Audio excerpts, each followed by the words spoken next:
What did you learn about Arizona from watching Washington? Well, they're going to run the football. That's the one biggest thing that you learn. Personnel groupings a little bit bigger, some two back, some two tight end, two back, a little bit of wildcat running quarterback. So, yeah, that's what we anticipate is, you know, to sit there and slam the football at us. So we got to respond that way. What stands out about Berryhill, the receiver?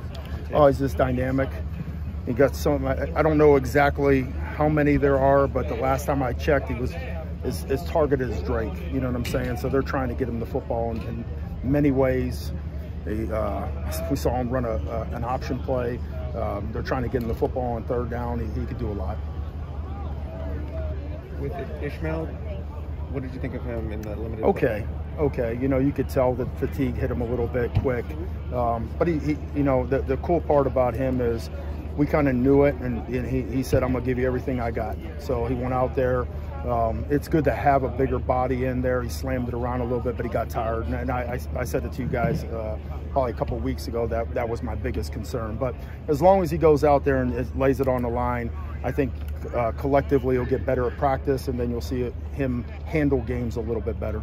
You know, Nick has been playing through that shoulder throughout the season. Yeah. How difficult has that been just to It's tough, but it's tough with the whole bunch of those guys. You know, there's a lot of stuff that's kind of internal, in-house that these guys are fighting through and doing a good job, and they're tough. Nick's one of the toughest guys we have on the team, and if you ask him if he's hurt, he's going to tell you no every time. He's going to go out there and give us everything he got. But, you know, it wears on you. We're going on week 13 for a lot of these guys banging away, but that guy's a stud. That guy is one of the toughest guys we have on the team. A couple young guys in the secondary with Jalen and Prophet game time. What'd you say from that? Good. You know, we thought the environment would kind of overwhelm them a little bit, but it didn't. They both did a good job in terms of playing some man-to-man, and that was one of the reasons why we wanted to put them out there, is let them cover. And they're only going to get better. It was one of the things that I talked about beforehand, some of the guys that you're going to go see, and we did it schematically also for him. We were a little bit concerned going in there with the environment, how he would handle it, but we thought he did a really good job for really their first start in a big-time atmosphere. So you're gonna see those guys a lot. You know, Prophet I'm fired up about. You know, he's a guy that comes in day in and day out, doesn't say much and just works. So he's another guy that you're going to start seeing a lot more. When did you think he'd be able to give you what he did against Notre Dame?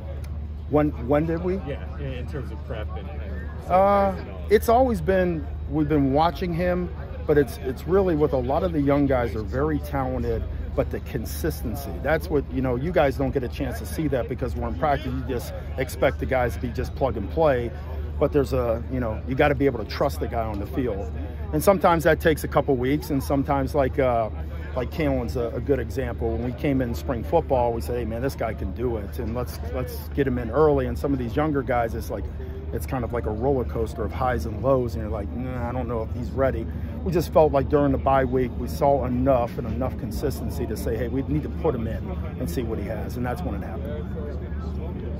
I saw a lot of Xavier Alford in the game. What do you see from him? Okay, you know, it's just collectively making some of the routine plays. You know, I think it was a guy that, you know, we kept talking about being a little bit more consistent and making the 95% of the kind of the routine plays. So he knows what he did right and knows what he did wrong. And there's, you know, some discipline plays that he has to continue to get better at. But once again, a guy that saw a lot of playing time in that type of environment, belongs, but just has to finish more. That's all.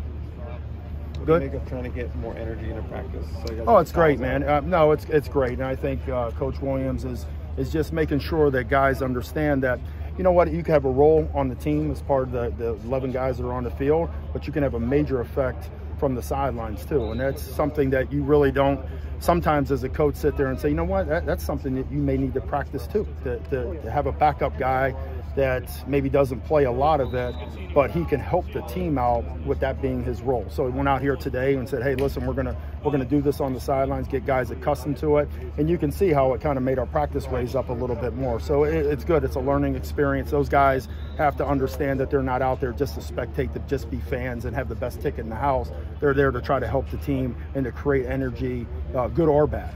And that's the biggest part of it, is just to keep rallying people and to have a role. And that's what we did today. Do one more? Good, thank you. Yeah, thank you.